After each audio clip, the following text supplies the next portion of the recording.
أهلا بيكم. في وسط الطفرة اللي بيعيشها العالم في الذكاء الاصطناعي، قليل جدا لما نلاقي حد بيقدر يوصل لنا المفاهيم الكبيرة دي ببساطة واحتراف.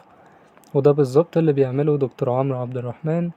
مش بس باحث أو مدرس، ده خبير ذكاء اصطناعي في حلول البيزنس وكمان الهيلث كير. الراجل ده بيعرف يربط بين العلم والتطبيق، بين النظرية والشغل الحقيقي في الماركت. أنا أول مرة تابعته كنت بدور على كورسات تفهمني ال AI بشكل عملي، واكتشفت كنز حقيقي بيقدم محتوى احترافي ومنظم وحديث، سواء بتتكلم عن داتا اناليتكس، عن الهيلث كير AI، أو عن البيزنس انتليجنس. والمميز إن كل كورس ليه بصمة حقيقية بتخرج من الفيديو، مش بس فاهم لكن جاهز تطبق اللي اتشرح.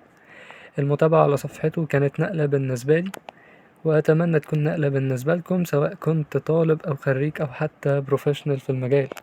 لو عايز تدخل مجال الذكاء الاصطناعي من بابه الصح، أو تطبق AI في البيزنس أو الهيلث كير، لازم تبدأ من عند دكتور عمرو.